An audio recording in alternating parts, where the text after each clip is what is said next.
This spectacle was so twisted, so obscene, that even ancient Rome, famous for its gladiator blood games, refused to allow it. Yet in Constantinople's hippodrome, the same horror unfolded every night before crowds of 80,000. Children, some barely 10 years old, were forced into acts that blurred theater with torment. Showering coins fell across their frail bodies while trained beasts clawed, bit, and pecked at them. To the crowd's thunderous cheers, it was a show. In truth, it was human trafficking on a scale the world had never known. And out of this nightmare emerged a girl destined to wear a crown. Her name was Theodora. Her fall into this world began with a death, her father's. Acacius, called the Bearkeeper, trained enormous brown bears for blood-soaked spectacles in the hippodrome. It was an official post within the mighty Green faction, one of the two political powers that ruled Constantinople. By 504 CE, the city wasn't simply split by politics. It was torn between two colossal enemies, the Blues and the Greens. They were not mere sporting clubs. They controlled livelihoods, wealth, entertainment, even justice itself. Which side you belonged to determined the course of your life. For Acacius and his household, their future seemed secure, until his sudden death. Tradition said his widow and daughters should have been protected. The Bearkeeper's role should have passed to them, securing their survival. But corruption changed everything. Asterius, the Greens' dance master who commanded influence over entertainment, took a bribe. Instead of defending Acacius' kin, he gave the post to another man. That single betrayal condemned Theodora, her mother, and her sisters to a system built to devour children. Her mother was left with a choice no parent should face. Let her daughters starve, or surrender them to the hippodrome's merciless machine. She chose survival. In a moment of despair and humiliation, her mother dressed the three daughters with laurel wreaths and led them out before 80,000 spectators.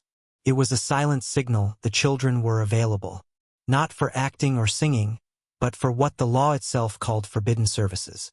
The Greens, whose betrayal had caused this misery, turned away. Cold, final rejection.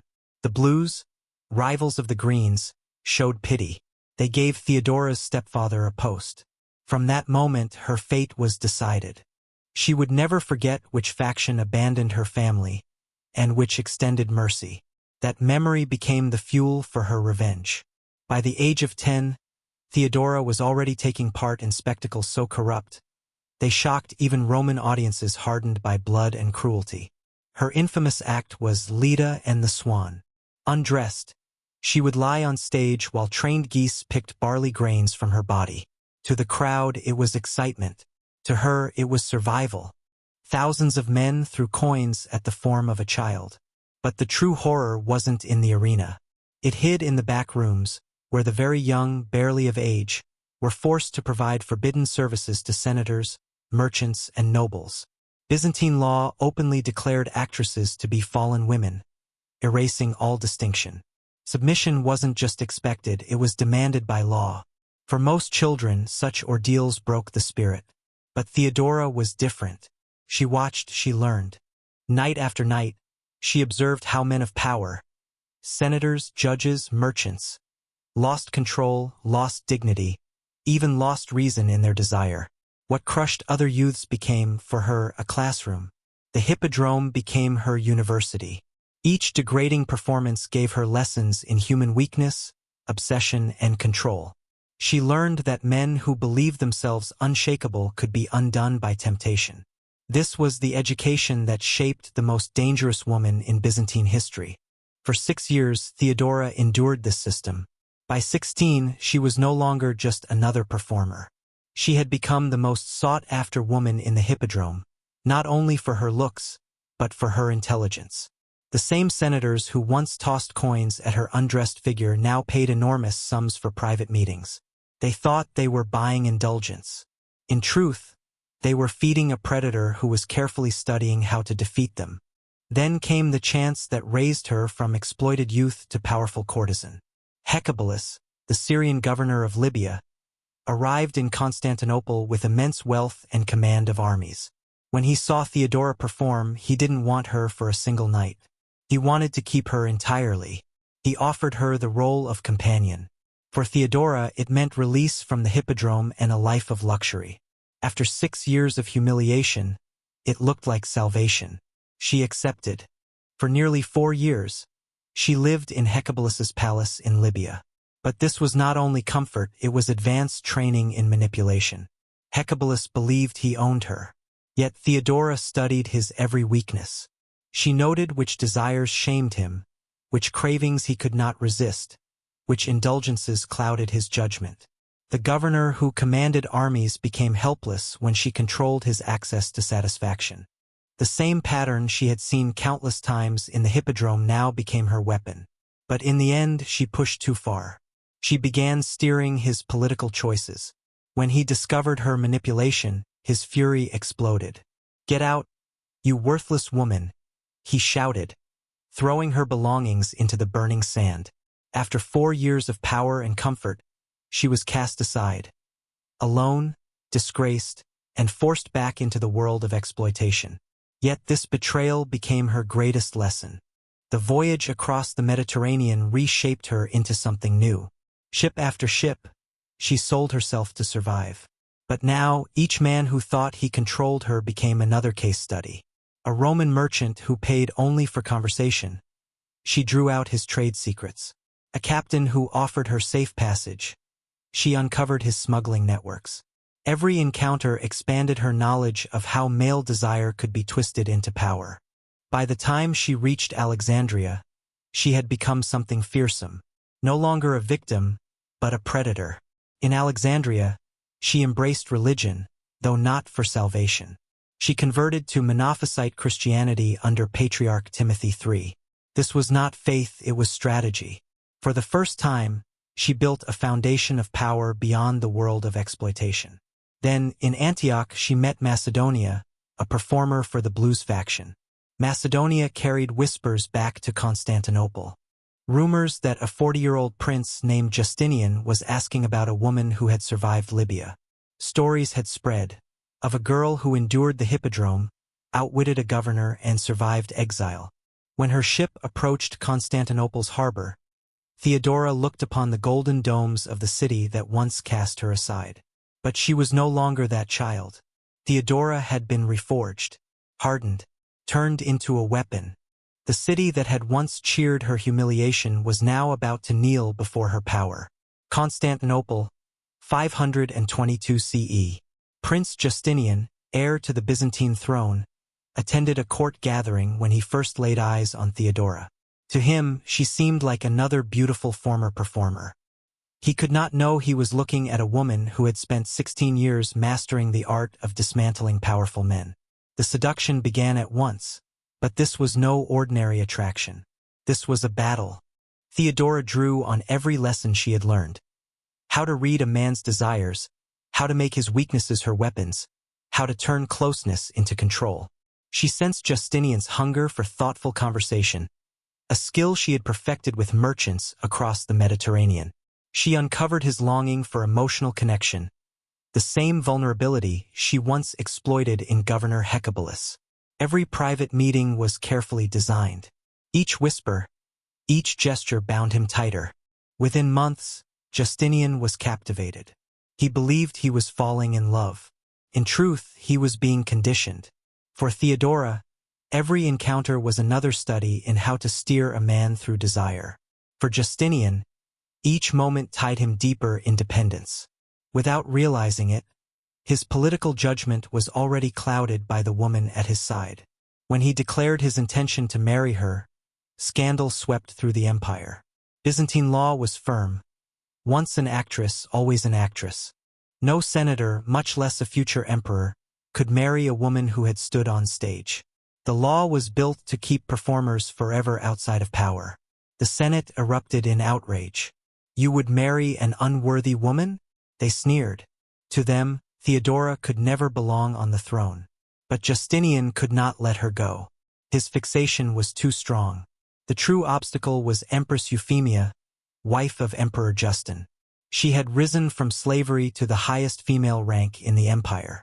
She understood exactly what Theodora represented, the use of closeness as a weapon for political conquest. I climbed from slavery, Euphemia declared before the court, pointing at Theodora. But I was never a fallen woman. The clash was electric. Two women who had fought their way out of nothing now stood face to face. Euphemia saw the danger. She battled to block the marriage at every turn, refusing reforms, keeping Theodora away from court, and standing as an unshakable wall. Then, on a cold night in 523 CE, Euphemia died in her sleep. No warning, no sickness, no witnesses. The timing was almost too perfect. Theodora had once learned from fallen women which herbs could paralyze or kill, which poisons left no mark. Whether by chance or by calculated hand, Euphemia was gone. Within hours of her death, Emperor Justin introduced new legislation. It allowed former actresses to marry men of high standing. The law was so exact, it seemed carved with Theodora's name. 2 years later, in the Hagia Sophia, Theodora walked the marble aisle dressed in imperial purple. The same woman who had once lain undressed on the hippodrome floor now stood as Justinian's wife and future empress. Every step was theater. Every glance, performance. The child once sold for coins had turned exploitation into a crown. Their marriage was unlike any in history. Theodora was not simply Justinian's wife. She became his partner, his fixation, his co-ruler. And then came the test that would show just how ruthless she had become. January 532 CE. Constantinople erupted in chaos. For the first time, the blues and the greens, sworn enemies, rose together in rebellion. Their cry shook the city, Nika conquer. But their fury reached far beyond taxes or laws. Their fury was aimed at one figure, the empress who had risen from exploitation to power. Death to the fallen woman, they roared. Flames ripped through the city. The Hagia Sophia was reduced to ashes. The Senate House collapsed in fire. Blood filled the streets. Soldiers deserted. Even Justinian's guards hesitated. The rebels crowned a new emperor, Hypatius, and the empire stood on the edge of collapse. Inside the palace, Justinian's advisors begged him to run. Treasury chests were already being loaded onto ships in the harbor. Save yourself, they pleaded. Abandon the city. Escape while you can. But fleeing meant leaving Theodora. Fleeing meant surrendering the woman who defined his rule. Then Theodora rose. Her silk robes rustled as she stood before the terrified council. The air stank of smoke and fear. Candles trembled in the haze. My opinion, she said, her voice cutting through the silence, is that this is no time for flight, even though it brings safety. Every eye turned toward her. May I never be separated from this purple. May I never live to see the day when those who greet me do not call me mistress. As for myself, I hold to an ancient saying, royalty is a noble burial shroud. Her words froze the chamber. She had endured humiliation and cruelty in the hippodrome. This was nothing new. The mob outside was no different from the crowds who once screamed for her downfall. She understood the masses better than anyone alive. And now, she bent that knowledge to Justinian's will. The emperor chose massacre over retreat. Her plan was brutally clear. Generals Belisarius and Mundus would trap the rebels inside the hippodrome during their triumphal celebration. The same arena where Theodora once endured disgrace would become their grave. As 100,000 filled the stands, soldiers slammed the gates shut. The slaughter began with chilling precision. Swords cut through flesh. Spears tore bodies apart.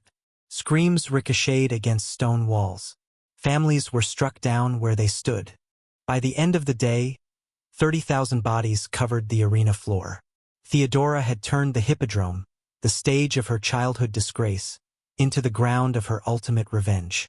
After the massacre, Justinian rebuilt his government. In 535 CE, a new decree required all governors to swear loyalty not only to him but also to Theodora. For the first time in Roman history, a woman was formally recognized as co-ruler of the empire.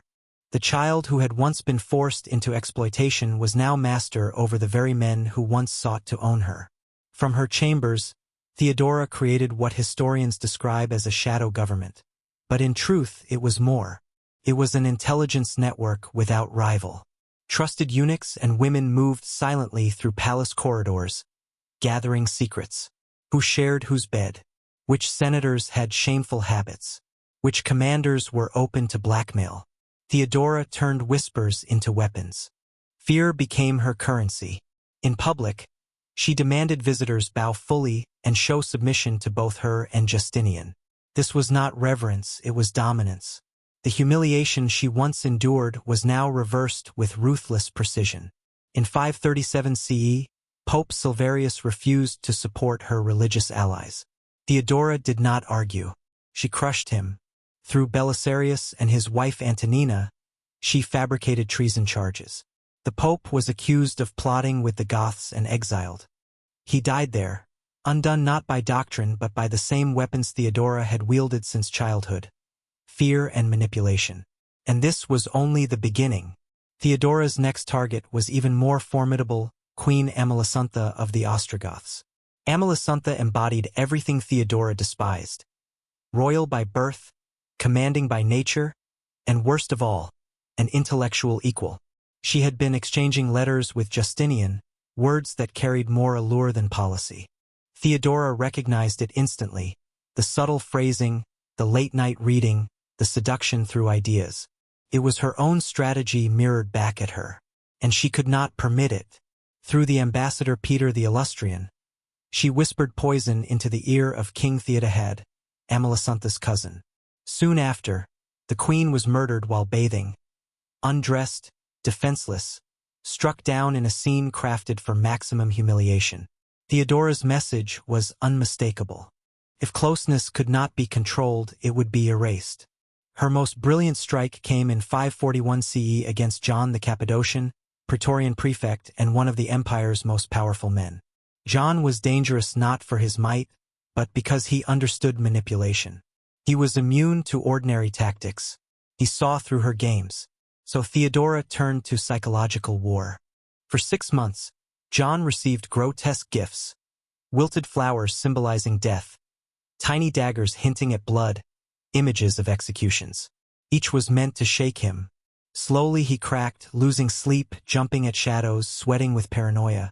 She was recreating the same torment she had once suffered in the hippodrome, but now she was the tormentor. Finally, she set her trap. With Antonina, Belisarius' wife and her closest ally, Theodora staged a false conspiracy meeting involving John's daughter. Agents recorded his every word. Accused of treason, John fell from the heights of power to a beggar wandering Egyptian streets. The lesson was clear. Theodora did not merely destroy enemies. She unmade them. By then, she had perfected government by fear. Her private chambers functioned as a shadow court, where secrets were traded like coin. Every senator, every general, every bishop knew. The empress held files on them: their habits, their affairs, their weaknesses. She had the means to ruin anyone. This was the empire she built, one where manipulation was law and humiliation became policy. Yet Theodora's most lasting power lay not in assassinations, but in legislation. Together with Justinian, she reshaped Roman law in ways still felt today. Her mark lies on the Corpus Juris Civilis, the foundation of Western legal tradition. Her reforms read like the vengeance of someone who had survived the darkest abuses. She outlawed forced exploitation. She ordered brothels closed if they trapped women inside. She made violation punishable by death, regardless of status. She widened divorce rights for women. She ensured that violators' property was transferred to their victims. Each law was not only justice, it was retribution. She was weaving her own suffering into the very fabric of the empire. And yet, her reforms revealed a darker side. She established the Metanoia convent, where former fallen women were forced into religious life. She controlled their bodies as hers had once been controlled, making sure their choices remained hers to command. Even in liberation, she demanded domination. Theodora also mastered dynastic politics. She arranged marriages, shattered alliances, and punished families who opposed her. She understood that bloodlines could be manipulated just like men. Every union was a calculated move. Every child was a piece in her design to keep her power alive long after her death. Theodora died at the age of 48, likely from cancer. Her passing devastated Justinian, the emperor who had commanded armies, reshaped laws, and ruled the greatest city in the world sank into despair. He never remarried. He never recovered. For 17 more years he sat on the throne. But the fire was gone. His rule without her was weak, hollow, and ineffective. The woman who had ruled him in life ruled him in death. The greatest proof of her influence is what followed.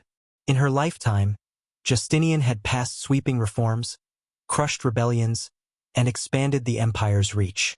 After her death, little of significance was achieved. The brilliance of his reign had not been his alone. It was their partnership. And when she was gone, the empire drifted. In Ravenna's Basilica of San Vitale, a mosaic still shows her in dazzling robes, larger than every other figure. She wears imperial purple, embroidered with images of the Magi bearing gifts to Christ. It was her final act of theater. The trafficked child, turned fallen woman, turned empress, now immortalized as holy, equal to biblical royalty. From the hippodrome floor to the throne of Rome, she carved her story into stone. Today, visitors stroll through the hippodrome where Theodora once lay undressed for coins. They pose for pictures on the stones where 30,000 rebels were cut down at her command. They gaze at mosaics that present her as divine. Few grasp the brutal truth. The girl once sold for spectacle became the most dangerous woman in Roman history. She proved that savage practices do not only create victims, they can forge predators who turn torment into a weapon. Her reign was built on the psychology of survival. Her empire was ruled by the lessons of exploitation, and her legacy warns us that the line between the victim and the destroyer can be terrifyingly thin. Theodora's life is a warning. Childhood suffering does not only shatter people. Sometimes it creates figures capable of shattering empires. Subscribe to Echoes of Suffering to discover more stories of how childhood trauma reshaped the course of history.